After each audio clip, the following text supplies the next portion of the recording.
तो 1 महीने तक फतह नहीं हुई। घेरा तंग होता, वो कले के अंदर बैठा हुआ था, उस तक कोई पहुंच ही ना सकता।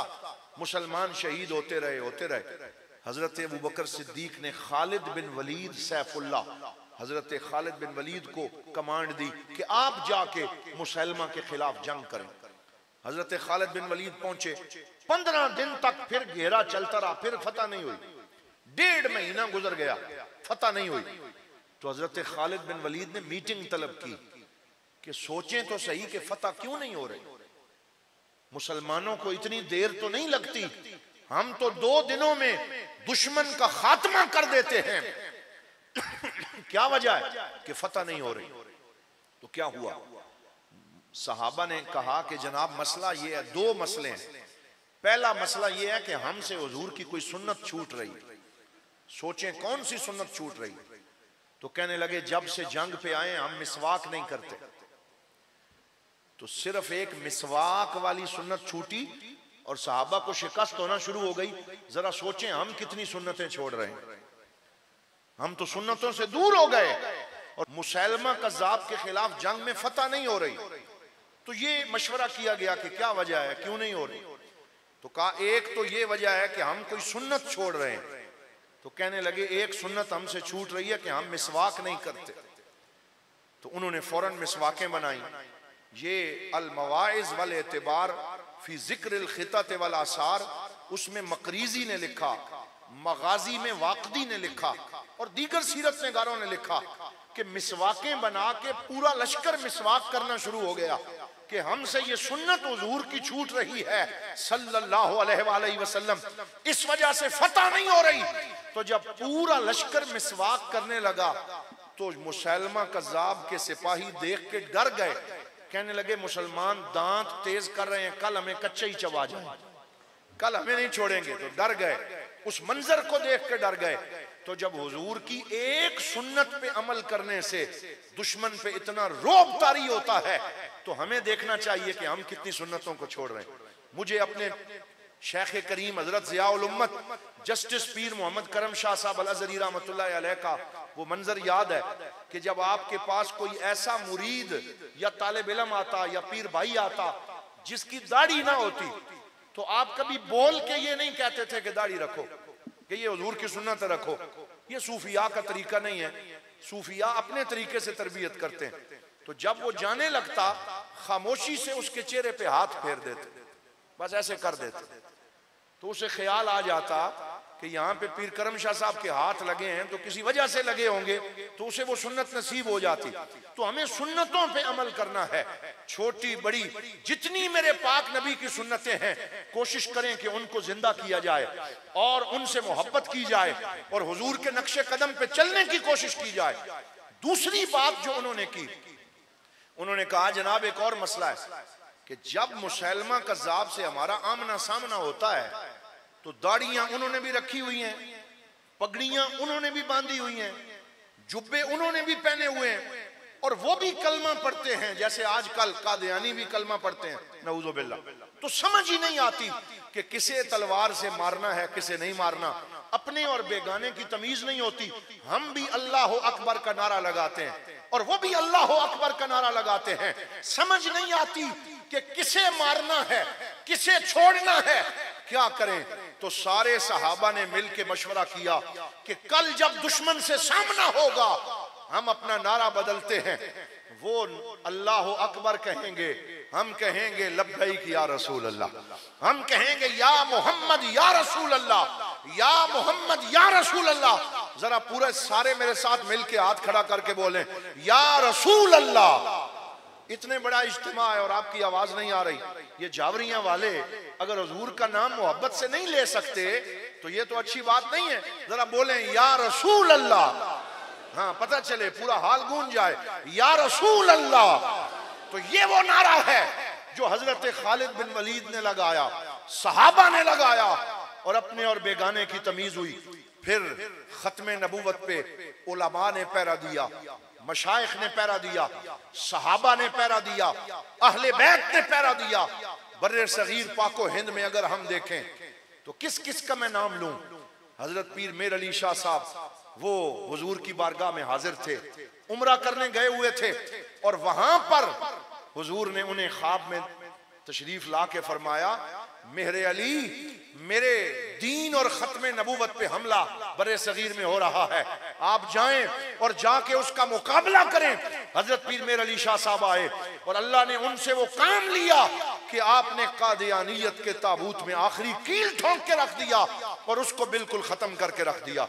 हजरत मोहतरम हजरत पीर सैयद मेर अली शाह साहब इस कौम के मोहसिन हैं, अजीम मिल्लत इस्लामिया के वली कामिल हैं, जिन्होंने तहफ़्फ़ुज़े खत्मे नबूवत में अपना किरदार अदा किया है। फिर उनके बाद मैं खास तौर पे नाम लेना चाहूंगा हजरत शाह अहमद नूरानी रहमतुल्लाह अलैह, जिन्होंने खत्मे नबूवत के तहफ़्फ़ुज़ में अपना किरदार अदा किया। पार्लियामेंट में उनकी आवाज गूंजी। वो कारी कुरान भी थे, वो पार्लियामेंट के मेंबर भी थे, वो सियासतदान भी थे, और हजरत किबला शाह अहमद नूरानी हर साल खुद तरावी में कुरान पाक सुनाया करते थे। हमें ऐसे लोगों की जरूरत है। अफसोस होता है कि आज हमारे ऊपर ऐसे सियासतदान मुसल्लत हो गए जिन्हें कुल वल्लाहु अहद भी पढ़नी नहीं आती, जिन्हें दुआए कुनूत नहीं आती। हमें हजरत शाह अहमद नूरानी जैसे लोग चाहिए जो खुद तिलावत करते, कुरान सुनाते, उन्हें कुरान याद था, वो नवाफिल में कुरान की तिलावत करते। फिर आज मैं तज़किरा करना चाहूंगा हजरत मौलाना अब्दुल सत्तार खान नियाज़ी रहमतुल्लाह ताला अलैह का। हमारे लीडर हैं, बहुत बड़े रहनुमा हैं, जिन्होंने तहफ़्फ़ुज़े खत्मे नबूवत के लिए जेलें काटी। मियाँ वाली की डिस्ट्रिक्ट जेल में रहे, फांसी के फंदे को चूमा और अल्लाह ताला ने उनको इज्जत अता फरमाई। शमला बांधते थे, गरजदार आवाज था, खूबसूरत शख्सियत थी, बला का कद्दो कामत था, और जब आते थे तो पता चलता था मोहम्मद अरबी का गुलाम आ रहा है। हजरत शाह अब्दुल सत्तार खान नियाज़ी रहमतुल्लाह ताला अलैह, उन्होंने किरदार अदा किया। फिर हमारे शेख करीम हजरत ज़ियाउल उम्मत जस्टिस पीर मोहम्मद करम शाह अल-अज़हरी रहमतुल्लाह अलैह, आपको ज़ियाउल हक के दौर में जब जनेवा के अंदर हुकूक इंसानी के कमीशन में कादियानी वहां पे पहुंच गए और उन्होंने ये कहा कि हमारे ऊपर पाकिस्तान में बड़ी नाइंसाफी हुई है, हमें उन्होंने जो है वो ना गैर मुस्लिम डिक्लेयर कर दिया है, तो वो वहां पे अपना केस ले गए। उन्होंने खत लिखा, उन्होंने कहा पाकिस्तान से कोई ऐसा बंदा भेजें जो आके अकीदा खत्मे नबूवत के अपने केस का दिफा करे। तो ज़ियाउल हक की नजर पूरे पाकिस्तान में से जिस हस्ती पे पड़ी उसका नाम ज़ियाउल उम्मत जस्टिस पीर मोहम्मद करम शाह अल-अज़हरी। आप जनेवा गए और वहां आलमी अदालत और हुकूक इंसान के कमीशन में आपने कादियानियों के खिलाफ तहफ़्फ़ुज़े अकीदा खत्मे नबूवत के दलाइल पेश किए और उनको वहां पे शिकस्त हुई और अल्लाह ताला ने हक को फतह अता फरमाई।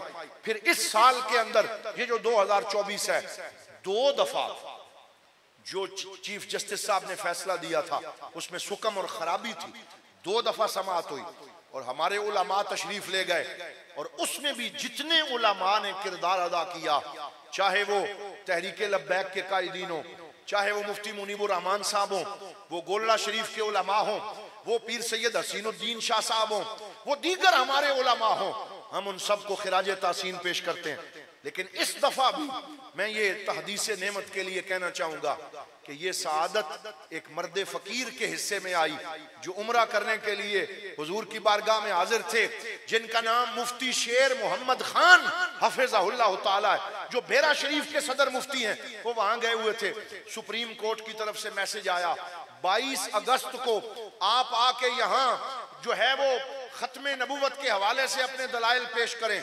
तो आप सोचने लगे अभी तक मैंने सिर्फ 4 नमाजें हरम शरीफ में पढ़ी हैं, 40 नमाजें तो मैंने पूरी करनी होंगी। फिर सोचा कि अगर मैं नमाजें पढ़ता रहा और यहाँ बैठ के मैं मस्जिद नबी में वक्त गुजारता रहा और पाकिस्तान में खत्मे नबूवत पे डाका पड़ गया, कल मैं हुजूर को क्या जवाब दूंगा। हुजूर की जालियों के सामने गए, सलाम अर्ज किया, या रसूल अल्लाह मैं नमाजें बाद में पूरी आके करता रहूंगा, अब आपसे इजाजत लेके मैं जा रहा हूँ और पाकिस्तान की सुप्रीम कोर्ट में खत्मे नबूवत के दलाइल में जाके पेश करूंगा। यहाँ पहुंचे, दलाइल पेश किए, अल्लाह ताला ने फतह नुसरत अता फरमाई और वो जो फैसले में सुकम थे वो दूर हुए और फिर से खत्मे नबूवत का अकीदा निखर के सामने आया। तो मैं आज की इस अजीम शान कॉन्फ्रेंस में ये चीजें इसलिए बयान की हैं ताकि ये रिकॉर्ड पे आ जाएं। हमें पता हो हमारे उलमा जाग रहे हैं, अपना किरदार अदा कर रहे हैं। मेरा और आपका क्या किरदार है? उलमा तो अपना किरदार अदा कर रहे हैं, हम क्या करें?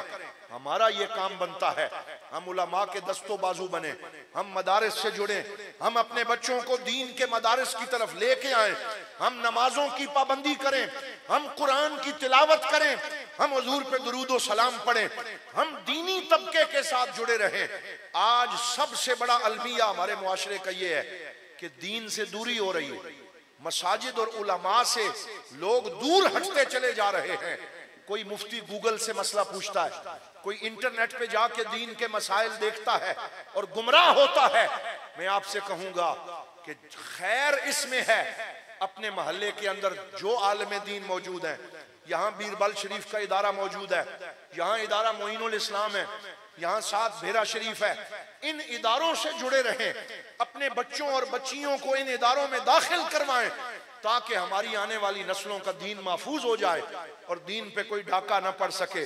और अल्लाह ताला हमें इस जिंदगी में भी सुरखरू फरमाए और क़यामत के दिन भी हमें अपने पाक नबी सल्लल्लाहु अलैहि वसल्लम के झंडे के साए में अल्लाह ताला जगह अता फरमाए।